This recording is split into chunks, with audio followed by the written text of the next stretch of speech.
আসসালামু আলাইকুম প্রিয় দর্শক, অন্য মঞ্চের আলাপচারিতায় আপনাদের সকলকে আমন্ত্রণ জানাচ্ছি। কনগ্রাচুলেশনস আওয়ামী লীগ, আপনারা অবশেষে নিষিদ্ধ হয়েছেন। মানে নিষিদ্ধ ছিলেনই, কার্যক্রম নিষিদ্ধ ছিল, সেটা এখন খুব শক্তভাবে সিলগালা করে তারেক রহমান এবং বিএনপি আপনাদেরকে শেষ পর্যন্ত একটা জায়গায় নিয়ে এসেছেন। আমি জানি আমার অনেক দর্শক আওয়ামী লীগ সমর্থন করেন এবং মনে মনে আওয়ামী লীগকে ভালোবাসেন, প্রকাশ্যে আওয়ামী লীগকে ভালোবাসেন, এবং তারা খুব ক্ষেপে যাবেন, ভাই আমাদের উপরে এত বড় বিপদ এসেছে এবং আপনি কনগ্রাচুলেট করছেন কেন? ট্রাস্ট মি, এই যে কাজটা যেটা হলো আপনাদের ক্ষেত্রে, এটা আসলে আপনাদের জন্য ভালো হয়েছে। আসুন আজকে আমরা সেটা নিয়ে কথা বলি। এর আগে আমি একটা ছোট্ট গল্প বলি, গল্প না, ঘটনা সত্য। যেটা হচ্ছে, আমার এক বন্ধু ছিল যে সরকারি চাকরি হয় হয় ভাবে থাকে। কিভাবে? প্রথমবার বিসিএস দিল, ফেল।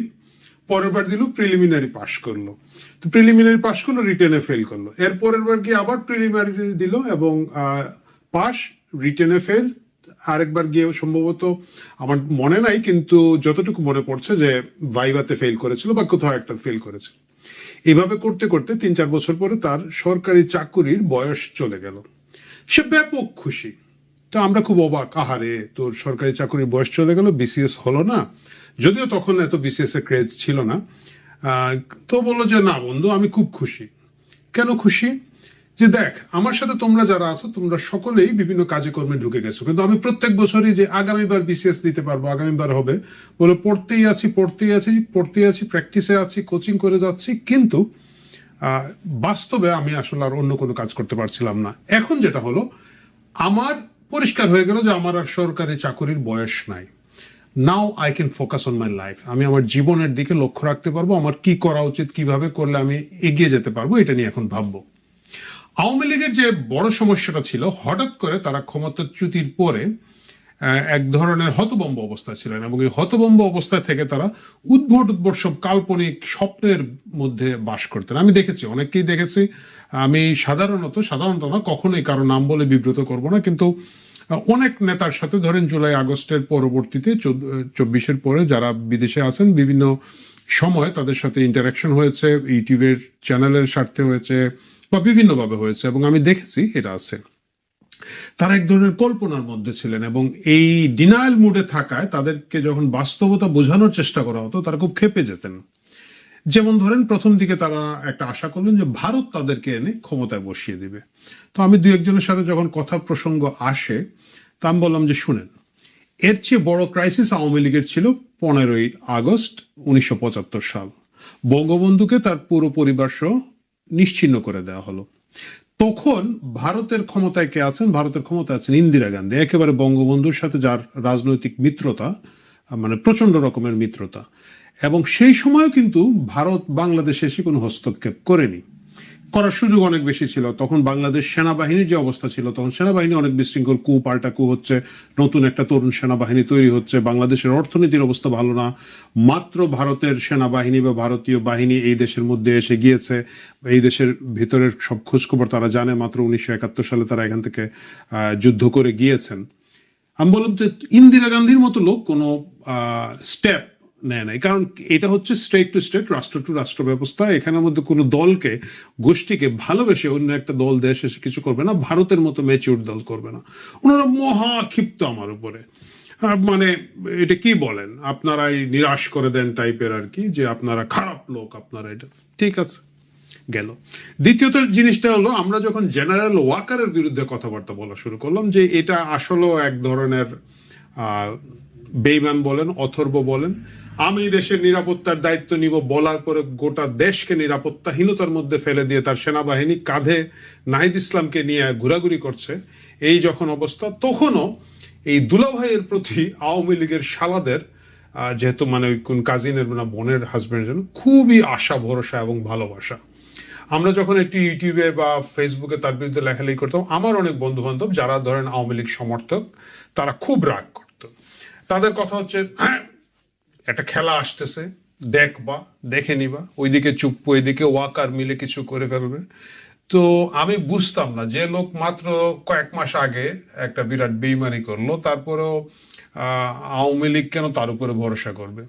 যাই হোক, সেই স্বপ্ন থেকে তাদেরকে বেশ কিছুদিন লেগেছে, যখন গোপালগঞ্জে ওয়াকার 5 দিন পুরো জেলাকে বন্ধ করে লোকজনকে হত্যা করা শুরু করলো তার সেনাবাহিনী দিয়ে, তারপরে গিয়ে কিছুটা হুশ জায়গায় এসেছিল। তারপরে তাদের তৃতীয় আশাটা হলো কি, যে এই ইউনূস সাহেব চলে গেলে একটা পলিটিক্যাল অবস্থা আসবে, পলিটিক্যাল গভর্নমেন্ট আসবে, এবং যেখানে মির্জা ফখরুল ইসলাম আলমগীর বলেছেন যে আমরা দল নিষিদ্ধের পক্ষে না, জনগণ নিষিদ্ধ করবে, এইসব শুনে তাদের একটা বিরাট আশা, ভালোবাসা তৈরি হলো। এবং তখন যখন আমরা বলতাম যে ভাই, বিএনপির কি ঠেকা পড়েছে আপনাকে আপনাকে স্পেস করে দেওয়ার জন্য, মানে এটা তো পলিটিক্স, আপনি তো তাকে স্পেস করে দেন নাই, সে আপনাকে স্পেস করে দিবে না, এখন তার সুদিন আছে, আপনার দুর্দিন আছে, আরে না এইটা হবে ওইটা হবে ইত্যাদি।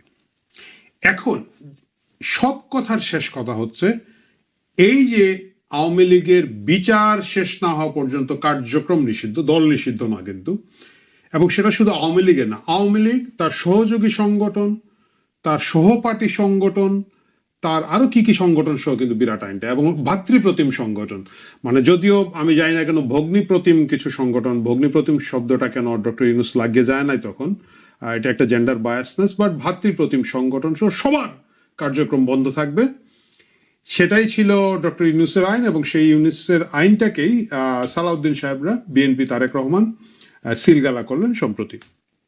এতে আওয়ামী লীগের কি লাভ হলো? এখন আওয়ামী লীগের কিছুটা হুঁশ আসতে পারে, এখন আওয়ামী লীগ বুঝতে পারবে যে ডিনায়াল মোডে থাকলে লাভ হবে না। আমরা অনেক সময় দেখি যে লোকজন আসলে ডিনায়াল মোডে থাকে, বিশ্বাস করতে চায় না যে এটা তার উপরে এসেছে। যখন ওই জায়গা থেকে সে সরে, তখন তার পক্ষে প্ল্যান করা সুবিধা হয় যে ভাই তাহলে ঠিক আছে, এটা বিপদ এসেছে, এখন এই বিপদের কি বলা যায়, বিকল্প হিসাবে আমি এখন কি পথ নিয়ে আমি বের হব।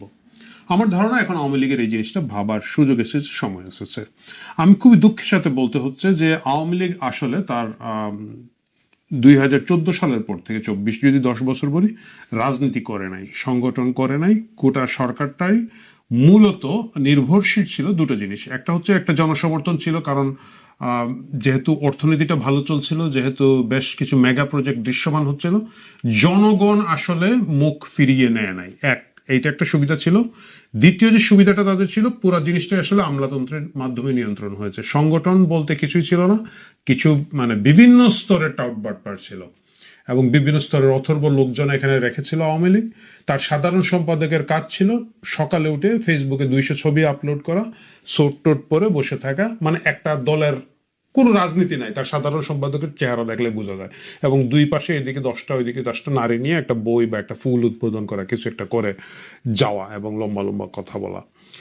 এই জায়গা থেকে ওই আশায় যদি বসে থাকেন তাহলে কিন্তু কিছু হবে না। জুলাই আগস্টের পরবর্তীতে আমি দেখেছি বহু আওয়ামী লীগের নেতাদের সাথে কথা বলে, দে হ্যাভ নো আইডিয়া ভাই কি হচ্ছে। হ্যাঁ, যখন আপনি জিজ্ঞেস করেন, অনেক কাজ হচ্ছে বুঝছেন, খুব সিরিয়াস, এবং এরা অনেকে মহা উৎসাহে ফেসবুকে কি দেয় যেন, স্ট্যাটাস দিয়ে দেয়, অচিরেই সুখবর পাবেন, এই কালকেই পাবেন, পরশু যদি আপা চলে আসেন, কে কে এয়ারপোর্টে যাবেন, হাত তোলেন হাত তোলেন।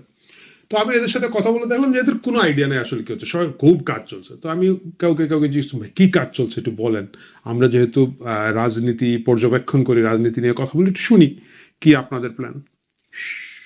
অনেক কাজ হচ্ছে। আসলে তাদের কোনো আইডিয়া ছিল না কি হচ্ছে, বিভিন্ন জায়গায় বিভিন্নভাবে পালিয়ে আছেন, ছড়িয়ে ছিটিয়ে আছেন, বিশৃঙ্খল অবস্থায় আছেন, এবং আমার কাছে মনে হচ্ছে পুরো সংগঠনটা একেবারে কি বলে হুড়মুড় করে ভেঙে পড়েছে, যেহেতু সংগঠনের তলে তলে রাজনৈতিক সংগঠনটা অনেক দুর্বল ছিল, হুড় হুড় মুড়মুড় করে তারা ভেঙে পড়ে গিয়েছে। এখন কার্যক্রম নিষিদ্ধ মানে হচ্ছে আলটিমেটলি আওয়ামী লীগকে খুব সহজে রাজনীতি আর চালাতে বাংলাদেশে দিবে না এই সরকার, এবং যেহেতু তারা দিবে না, তাহলে আওয়ামী লীগ কিভাবে ফিরে আসবে, যদি আদৌ ফিরে আসতে চায়, সেটা তারা কিভাবে আসবে এটা তাদের প্ল্যান করা উচিত। এই রাজনীতিটা তারা এখন করতে পারবেন, এবং এইটাই আওয়ামী লীগের জন্য সুবিধা হবে। আমরা গত 1.5-2 বছর দেখেছি তাদের যে বিশৃঙ্খল অবস্থা। আমি কয়েকটা উদাহরণ দিই, যেমন ধরেন ডাকসু নির্বাচন হলো, দীর্ঘদিন ছাত্রলীগ এখানে ছিল, ঠিক আছে, ছাত্রলীগকে মেরে কেটে পালিয়ে যেতে বাধ্য করা হয়েছে, ছাত্রলীগ এখানে নেই, কিন্তু মুক্তিযুদ্ধের পক্ষের বা আওয়ামী লীগের সমর্থক যারা যারা হয়তো সরাসরি ছাত্রলীগের সাথে ছিলেন না, বাট তারা হয়তো জামাত শিবিরকে ভোট দেবেন না, বা বিএনপি জামাতের এই যে টোটাল উইন উইন সিচুয়েশনে কথা মানে তারা সমর্থন করে না, এদের প্রতি কি দিক নির্দেশনা হবে? এদের কোনো দিক নির্দেশনা ছিল না। আমি বিশ্বাস করি না যে ডাকসু জাকসু বা অন্যান্য জায়গায় ছাত্রলীগের নাম না হোক, মুক্তিযুদ্ধের চেতনার প্রজন্ম বা কোনো একটা মানে সিগন্যাল দিয়ে ছাত্রলীগ সমর্থক বা আওয়ামী লীগ সমর্থকের ভোট দৌড়গুলোকে জড়ো করা যেতে পারত। শেষ মুহূর্তে আমরা দেখলাম দুজন স্বতন্ত্র প্রার্থী, একজন ভিপি এবং একজন জিএসকে গোপনে নির্বাচনের আগের দিন ছাত্রলীগের কিছু কিছু লোকজন সমর্থন দিলেন এবং এটা নিয়ে ফিসফিস শুরু হলো। আমি বোধহয় এটা আরেকটা ভিডিওতে বলেছি, যদি নাও বলে থাকি বা বলেও থাকি আমি আবার বলতে চাই। তো আমার পরিচিত ঢাকা বিশ্ববিদ্যালয়ের একজন ছাত্র, যাকে আমি চিনি যে সে খুবই প্রো 71, এবং ততক্ষণে ফাঁস হয়ে গিয়েছে যে এই ভিপি এবং জিএসকে ছাত্রলীগের একটা বড় অংশ বা একটা অংশ নীরব সমর্থন দিচ্ছে। দে আর ট্রাইং টু টেস্ট তাদের স্ট্রেংথ কতটুকু বা তারা কতটুকু ভোট গোপনে নিতে পারে। তো আমি ওই ছাত্রকে ফোন দিলাম, বললাম কি অবস্থা, তুমি কি কাদেরকে ভোট দিচ্ছ, শুনলাম তুমি তো একটু মানে ওইটা আওয়ামী ফ্যামিলির ছেলে। বললো ভাই আমি তো জানি না, আমি তো আমাদের সিলেটের ছেলে, আমি তো বাড়ি চলে আসছি, আমি কাউরে ভোট দিব না, আমি বাড়ি চলে এসেছি। এটা হচ্ছে কি, এই যে প্ল্যান পরিকল্পনা ছাড়া কাজ করার কারণে এই জিনিসগুলো হয়েছে। গত নির্বাচনের কথা একই ঘটনা ঘটেছিল কিন্তু পাকিস্তানে ইমরান খানের ক্ষেত্রে। ইমরান খানের কি করেছিলেন, ওনারা দল নিষিদ্ধ হয়ে গেছে, তারা কিন্তু প্রত্যেকটা আসনে স্বতন্ত্র প্রার্থী দিয়ে দিয়েছিলেন। আমি মানি যে এটা এই বছর সম্ভব ছিল না, এই নির্বাচনে সম্ভব ছিল না, মেরে কেটে জবাই করে ফেলতো রাস্তাঘাটে। মানে লোক তো ভাই প্রায় সকলেই জেলের মধ্যে, কারাগারের মধ্যে, যারা একটু লিডার আয়দার এলাকায় যেতে পারছে না, গেলে মায়ের খাচ্ছে, ধর খাচ্ছে। সো সেটা মানলাম, কিন্তু কি হবে 6 মাস পরে, কি হবে 1 বছর পরে, কি হবে 1.5 বছর পরে, কি হবে 2 বছর পরে, কি হবে? আওয়ামী লীগের এখনো সেই পরিকল্পনা নাই। এই পরিকল্পনাটা থাকতে হবে। ছাত্রলীগের কিছু নেতা আছেন, আমি দেখি যে সাবেক নেতা, তারা এখন স্ক্রিনশট ফাঁস করেন। কিভাবে স্ক্রিনশট ফাঁস করেন? এই যে ডাকসু বিপি সাদিক কাইয়ুম বা অমুক 1977 সালে, মানে 77 কথার কথা, 2018 সালে আমাকে মেসেজ দিয়ে ভাই ভাই করেছিল, স্ক্রিনশট দিল। এটা নিয়ে হাসি ঠাট্টার কিছু নাই। এটা হচ্ছে যে আপনাকে বুঝতে হবে আপনার প্রতিপক্ষ কি পরিমাণ ম্যাচিউরড ছিল। ডাকসুর এখন যিনি জিএস আছেন, তাকে আমি দেখেছি একটা সাক্ষাৎকারে বলেছেন যে উনি খুব পাহাড়ি একটা এলাকায়, পার্বত্য কোনো একটা জেলায় মানে ছিলেন। উনি বলছেন যে আমি জীবনে কল্পনা করি নাই যে চট্টগ্রাম শহরে এসে পড়ব। আমার সংগঠন আমাকে উৎসাহিত করেছে, যে প্রথমে আমার সংগঠনের লোকজন আমাকে গিয়ে বলেছে যে কলেজ এসে চট্টগ্রামে করতে হবে, এবং তাকে কিন্তু ঢাকা বিশ্ববিদ্যালয়ে পাঠানো হয়েছে। কত সালের কথা? সেই 17, 18, 19, 20 সালের কথা। সেইটার ফলাফল কিন্তু 2025-26 এসে তারা পাচ্ছে, তারা ঢাকা বিশ্ববিদ্যালয়ে নেতৃত্ব দিচ্ছে। 10 বছর 5 বছর আগে থেকে তারা লোক সারা বাংলাদেশ থেকে জড়ো করে, তাদের যারা সম্ভাবনাময় মনে হয়েছে তাদেরকে এখানে এনেছে।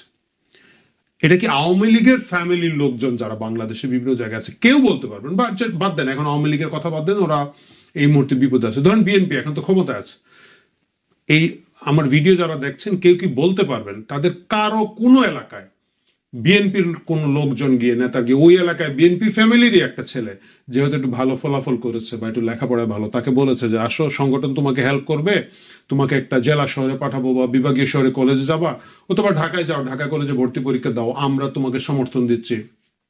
ঢাকা বিশ্ববিদ্যালয়ে ভর্তি পরীক্ষা কিভাবে হয় আমরা তোমাকে শিখিয়ে দিচ্ছি, তোমাকে একটা কোচিং এর ব্যবস্থা করে দিচ্ছি, ঢাকায় দিচ্ছি। তো আপনি তো গাছ লাগান না ভাই, 5 বছর পরে আপনি ফল কিভাবে খাবেন? 10 বছর পরে আপনি ফল কিভাবে খাবেন? গাছ এগুলা ওই যে উর্বর পলি মাটির মধ্যে যেভাবে অটোমেটিক হয়ে যায়, এগুলা থেকেই অধিকাংশ ক্ষেত্রে আপনারা পেয়ে থাকেন। এবং এটার মারাত্মক ব্যাপার আছে। যাই হোক, সেই দিকে আমি না যাই, আওয়ামী লীগের মূল ফোকাসের মধ্যে থাকে। আমার কাছে এখন মনে হচ্ছে যে আওয়ামী লীগকে বুঝতে হবে এনাফ ইজ এনাফ। তাদেরকে এখন এনাফ ইজ এনাফ বুঝে তাদেরকে কিছু কাজ করতে হবে। যেমন নাম্বার 1, তাদের কথা বলার চ্যানেলটা কি হবে? অফিসিয়ালি তাদের একজন মুখপাত্র দরকার, তাদের একটা টিম দরকার যারা মিডিয়া ম্যানেজ করবেন, যারা মুখপাত্রকে সমর্থন করবেন, তাদের একটা টিম দরকার যারা গবেষণা করবেন, তাদের লিগ্যাল টিম একটা তৈরি করার প্রয়োজন। সারা বাংলাদেশে তাদের নেতাকর্মী কতজন জেলে আছেন, কতজন জামিনে আছেন, কতজন পলাতক আছেন, তাদেরকে কিভাবে সমর্থন করা যায়। বিশৃঙ্খল ভাবে বিভিন্ন জায়গায় হচ্ছে, প্রত্যেক মানুষকেই তো তার বেঁচে থাকতে হয়, সে তার মতো করে তার এলাকায় করছে, কিন্তু কোনো ধরনের কেন্দ্রীয় ডাটাবেস ম্যানেজমেন্ট কিছুই নাই। আজকাল আমি জানি আপনি বলবেন যে অধিকাংশ নেতা কর্মী হয় মানে কারাগারে আছেন, দেশের বাইরে আছেন, অথবা পলাতক আছেন। অনলাইনের যুগে এটা আমি মনে করি না খুব একটা বড় সমস্যা, যদি না তারা তাদের মতো প্রস্তুত হতে চান।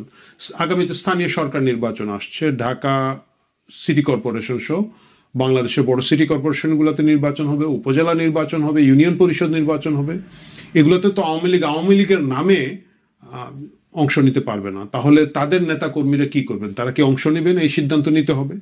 যদি অংশ নিয়ে থাকেন, সেটা তারা কিভাবে করবেন, কোন ব্যানারে করবেন, স্বতন্ত্র করবেন নাকি এক্সিস্টিং অন্য কোনো পলিটিক্যাল পার্টির নামে করবেন, এই জিনিসগুলো যদি তারা পরিকল্পনা করতে না পারেন এবং তারা যদি বসে থাকেন, আশায় থাকেন কেউ এসে তাদেরকে উদ্ধার করে দিবে, তাহলে সেটা তাদের জন্য দুঃসংবাদ। এবং এটা করে করে কিন্তু গত 1.5-2 বছরে তাদের আসলে স্থবিরতা কাটে নাই, তাদের নড়াচড়া খুব বিশৃঙ্খল বিচ্ছিন্নভাবে হয়েছে। টেলিগ্রাম গ্রুপে কিছু মিটিং হয়, আমি শুনলাম টেলিগ্রামে এক নেতা নাকি শেখ হাসিনাকে বলেছেন, আপা আপনি যেদিন অর্ডার দিবেন 5 লক্ষ লোক নিয়ে আমি ঢাকা শহরে ঢুকবো, ঢুকে আওয়ামী লীগ অফিস দখল করবো বা কিছু একটা করবে। চ্যালেঞ্জ করলাম যে 5 লক্ষ বাদ দেন, 5,000 বাদ দেন, 500 লোক তুমি নিয়ে আসো তোমার এলাকা থেকে। এই যে বড় বড় কথা বলা, ফাজিলের গোষ্ঠী কতগুলোকে বড় বড় পদে রাখা হয়েছে। আওয়ামী লীগ যদি এখন এদেরকে ছাঁটাই না করে, তরুণ নেতাদেরকে এঙ্গেজ না করে, তরুণ প্রজন্মকে এঙ্গেজ না করে, তাহলে আওয়ামী লীগের আগামী দিন আরো খারাপের দিকে যাবে। কারণ আপনাকে মনে রাখতে হবে, যেটা চোখের আড়ালে চলে যায় সেটার প্রতি মানুষের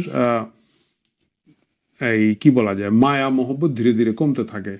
আওয়ামী লীগ যদি তার সমর্থকদের মধ্যে তার যে জনসমর্থন আছে সেই জনসমর্থনের মধ্যে ফিরে আসতে চায়, তাদেরকে রিয়াকশন করলে হবে না, তাদেরকে প্রোঅ্যাক্টিভলি কাজে যেতে হবে। They should do their own politics. এবং আমার কাছে তাই মনে হয় যে আওয়ামী লীগকে কার্যক্রম নিষিদ্ধের এই যে একটা শক্ত সিলগালা মারা হলো, এটার মাধ্যমে তাদের উপলব্ধি হবে যে এখন তাদের রাজনীতি তাদের নিজেদেরকেই করতে হবে। কিভাবে করতে হবে সেটা যদি তারা খোঁজার চেষ্টা করেন, হয়তো আগামীতে তারা একটা ভালো জায়গায় যেতে পারবে। প্রিয় দর্শক, দীর্ঘ ভিডিও দেখার জন্য, যদিও কি বলা যায় ইন্টারেস্টিং টাইম, দীর্ঘ ভিডিও হতেই পারে, কিন্তু দেখার জন্য আপনাদের সবাইকে অসংখ্য ধন্যবাদ, কৃতজ্ঞতা। আগামীতে কথা হবে অন্য কোনো প্রসঙ্গ নিয়ে। দেশে তো অনেক অনেক কাজকর্ম চলছেই, দেখা যাক আমরা কতগুলো ফলো করতে পারি। এই বৈঠকটা নিয়ে কোনো উচ্ছ্বাস দেখাচ্ছেন না পররাষ্ট্রমন্ত্রী এস জয়শঙ্কর। পররাষ্ট্রমন্ত্রী খলিলুর রহমানকে তিনি স্বাগত জানিয়েছেন, তার বাড়িতে অতিথি এসেছিলেন, তিনি অতিথিদেরকে পেয়ে খুশি সেটুকু জানিয়েছেন। এবং এমনকি সেই আলোচনায় মানে বিশ্বের ইস্যু নিয়েও আলাপ হয়েছে সেসব বলেছেন, কিন্তু কোনো সুনির্দিষ্ট বিষয়কে উল্লেখ করার প্রয়োজন বোধ করেন নাই। তার মানে কোনো সুনির্দিষ্ট বিষয়ে দুপক্ষ একমত তো হয়নি।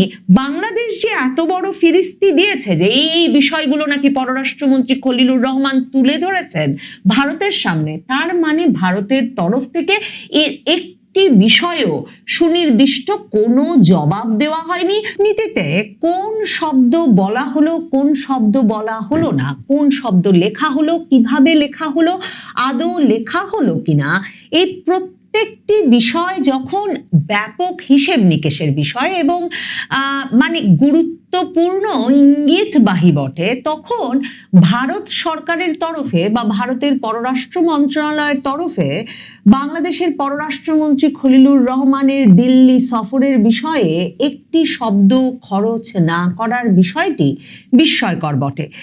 বাংলাদেশ ভারত দুদেশের সংবাদ মাধ্যমে এই পররাষ্ট্রমন্ত্রী খলিলুর রহমানের দিল্লি সফর বাংলাদেশ ভারত সম্পর্ককে নতুন করে চাঙ্গা করতে কতটা গুরুত্বপূর্ণ ভূমিকা রাখতে পারে, দুদেশের জন্যই এটা কতটা গুরুত্বপূর্ণ হয়ে উঠতে পারে, এ নিয়ে জল্পনা চলছিল গত কয়েক দিন ধরেই বা সপ্তাহের বেশি সময় ধরে। অথচ যখন খলিলুর রহমান দিল্লি গেলেন এবং পররাষ্ট্রমন্ত্রী এস জয়শঙ্করের সঙ্গে বৈঠক করেছেন, জাতীয় নিরাপত্তা উপদেষ্টা অজিত দোভালের সঙ্গে বৈঠক করেছেন, পেট্রোলিয়াম মন্ত্রী হরদীপ পুরীর সঙ্গে করেছেন তো বটেই, তখন ভারতের পররাষ্ট্র মন্ত্রণালয়ের তরফে কোনো দ্বিপাক্ষিক বিবৃতি তো আসেইনি। এমনকি আনুষ্ঠানিকভাবে এই সফর সম্পর্কে একটি লাইনও সংবাদ মাধ্যমকেও সরবরাহ করা হয়নি। ভারতের সংবাদ মাধ্যমে এই বিষয় অনেক সাংবাদিকই আর চেপে রাখতে পারেননি। তারা সরাসরি লিখছেন যে ভারতের সাংবাদিক এবং সংবাদ মাধ্যমের অনেকে পররাষ্ট্র মন্ত্রণালয়ের সঙ্গে বারবার যোগাযোগ করেও যখন পররাষ্ট্র মন্ত্রণালয়ের কাছ থেকে এই সফর সম্পর্কে কোনো তথ্য বের করতে পারেনি বা ভারতের অবস্থান জানতে পারেনি, তখন ধারণা করা যাচ্ছে বা এই সিদ্ধান্তে সহজেই পৌঁছানো যাচ্ছে যে ভারত পররাষ্ট্রমন্ত্রী খলিলুর রহমানের এই সফরটাকে কোনো আনুষ্ঠানিক দ্বিপাক্ষিক সফর বলে মনে করছে না, এবং সে কারণেই দুদেশ একত্রে কোনো আনুষ্ঠানিক দ্বিপাক্ষিক বিবৃতি দেওয়ার প্রয়োজন বোধ করে নাই। মানে ওই সফরে কি কি হয়ে গেছে আর ভারত কি কি প্রতিশ্রুতি বাংলাদেশকে দিয়ে দিয়েছে এ বিষয়ে বাংলাদেশের সংবাদ মাধ্যমে যে ফিরিস্তি উঠে এসেছে একটু লক্ষ্য করলেই দেখবেন সেই ফিরিস্তি পররাষ্ট্র মন্ত্রণালয় থেকে দেওয়া একটা একপাক্ষিক বিবৃতির মাধ্যমে দেওয়া হয়েছে, এবং সেই ফিরিস্তিতে ভারত কি বলেছে সে প্রসঙ্গে তেমন কিছু নাই। যেমন ধরেন এই ফিরিস্তিতে বলা হয়েছে যে এই বৈঠকে পররাষ্ট্রমন্ত্রী এস জয়শঙ্করের সঙ্গে বৈঠকে খলিলুর রহমান বলেছেন যে প্রধানমন্ত্রী তারেক রহমানের নেতৃত্বাধীন বাংলাদেশ জাতীয়তাবাদী দলের নবনির্বাচিত সরকার বাংলাদেশ ফার্স্ট নীতির ভিত্তিতে পারস্পরিক আস্থা, সম্মান ও পারস্পরিক লাভের উপর নির্ভর করে পররাষ্ট্র নীতি পরিচালনা করবে। মানে এসব লাইনেই পরিষ্কার যে এই বিবৃতি বাংলাদেশের সংবাদ মাধ্যমের উদ্দেশ্যে দেওয়া হয়েছে যাতে কেউ হই হই রই রই করে না ওঠেন যে ভারতের পররাষ্ট্রমন্ত্রীর সঙ্গে বৈঠক করে বাংলাদেশের পররাষ্ট্রমন্ত্রী কি দিল্লি না ঢাকা, দিল্লি না ঢাকার মধ্যে ঢাকা ঢাকা বলে আসতে পেরেছেন। বাংলাদেশের পররাষ্ট্রমন্ত্রী ভারতের কাছে বাংলাদেশকে বেঁচে আসেন নাই তো। এসব প্রসঙ্গ যাতে না ওঠে তাই এই ধরনের একটা বিবৃতি বাংলাদেশের পররাষ্ট্র মন্ত্রণালয়ের তরফে বাংলাদেশের সংবাদ মাধ্যমগুলোকে পাঠানো হয়েছে, আর বাংলাদেশের সংবাদ মাধ্যমগুলো সেটা হুবহু ছেপেছে। ওই বিবৃতিতে আরো বলা হয়েছে যে পররাষ্ট্রমন্ত্রী খলিলুর রহমান ওসমান হাদির সন্দেহভাজন হত্যাকারীদের গ্রেফতারের জন্য ভারত সরকারকে ধন্যবাদ জানিয়েছেন এবং বলেছেন যে এটা আবার কোটেশন মার্কের মধ্যে যে প্রত্যর্পণ চুক্তি অনুযায়ী গ্রেফতার ব্যক্তিদের বাংলাদেশে ফেরত পাঠাতে উভয় পক্ষ একমত হয়েছে।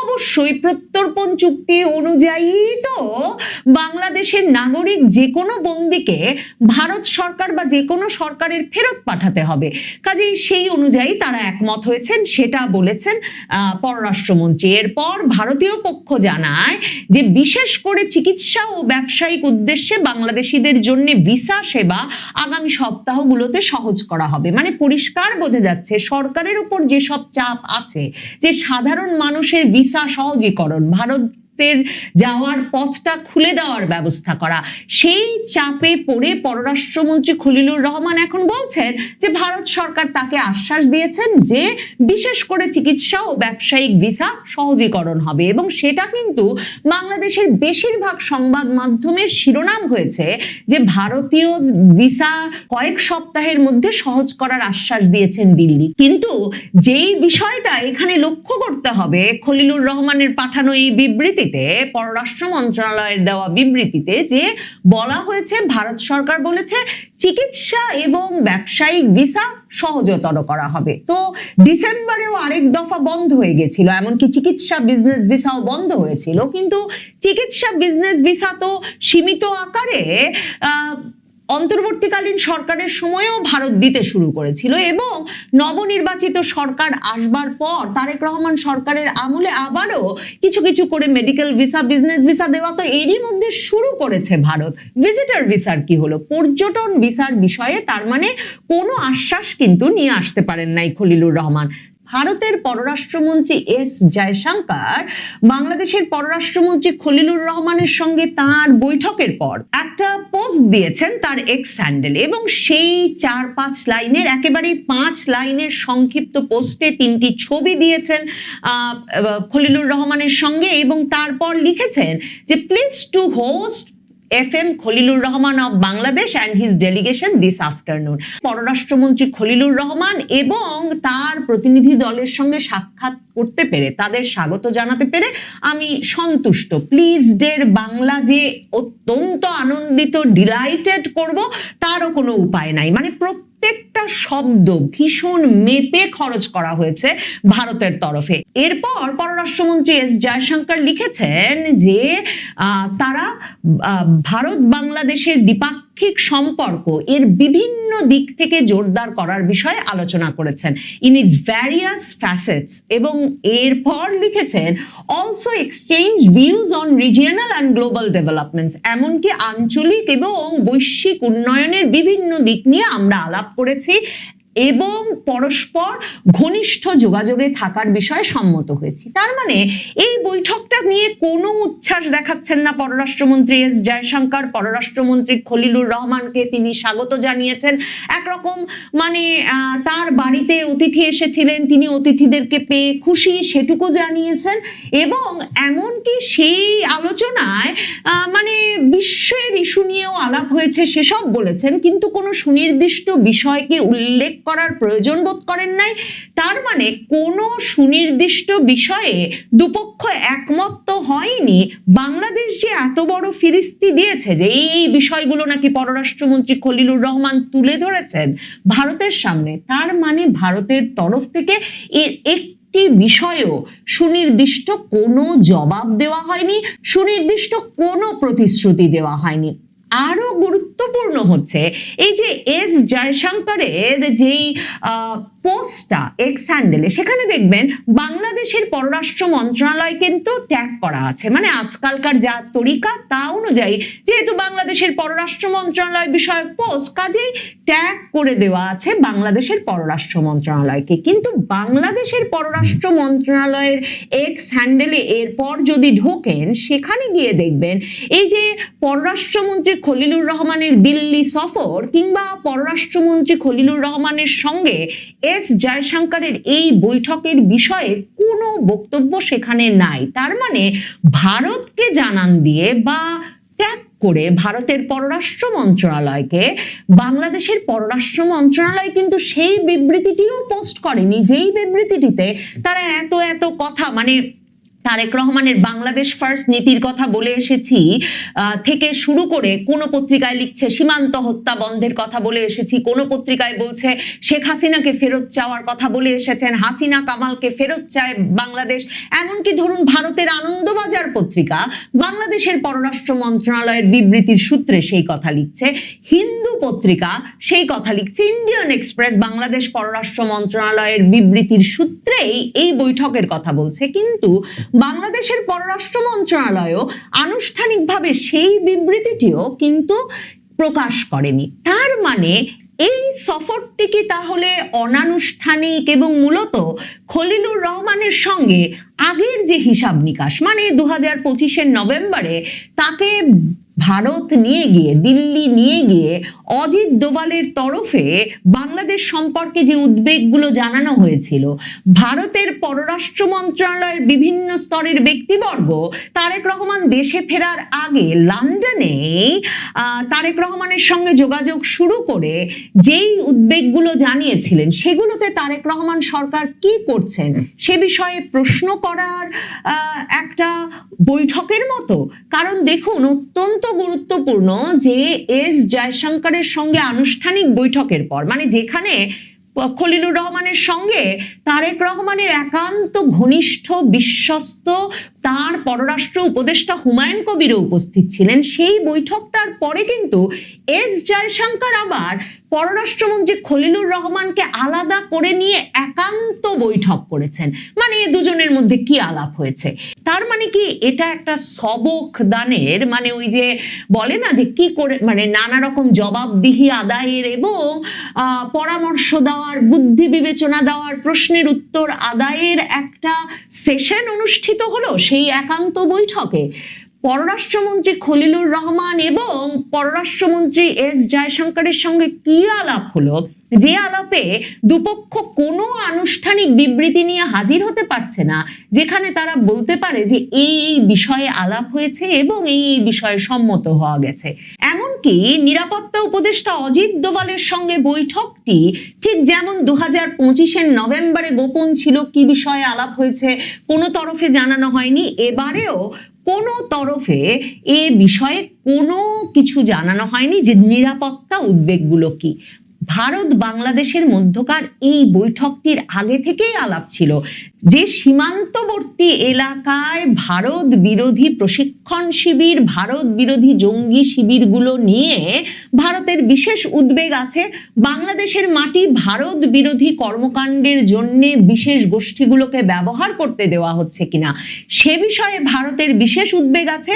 এমনকি অজিত দোভাল নভেম্বরে স্যাটেলাইট চিত্র তুলে দিয়েছিলেন অন্তত 12টি ক্যাম্পের খলিলুর রহমানের হাতে। কাজেই ভারত এখন জানতে চায় 2 মাস ধরে নবনির্বাচিত সরকার ক্ষমতায় আসবার পর এবং সেই সরকারের প্রধানমন্ত্রী পদে তারেক রহমান নির্বাচিত হওয়ার পর খলিলুর রহমানকে সেখানকার পররাষ্ট্রমন্ত্রীর আসনে বসানোর পর কি করেছে এই সরকার যাতে ভারত সরকার তারেক রহমান সরকারের উপর আস্থা পেতে পারে, যে কারণে কিনা তারা ভিসা প্রক্রিয়া সহজতর করতে পারে। মানে ভারতের পশ্চিমবঙ্গে যে নির্বাচন সামনে, সেই নির্বাচনে সবচেয়ে স্পর্শকাতর বিষয় হয়ে রয়েছে এই সীমান্ত দিয়ে বাংলাদেশিদের অবৈধ অনুপ্রবেশের অভিযোগ এবং বাংলাদেশিদের অবৈধ অনুপ্রবেশের পর ভারত বাংলাদেশ সীমান্তের বিভিন্ন জায়গা জুড়ে তাদের নানা রকম সন্ত্রাসী সংগঠনের আস্তানা গড়ে তোলার বিষয়টি।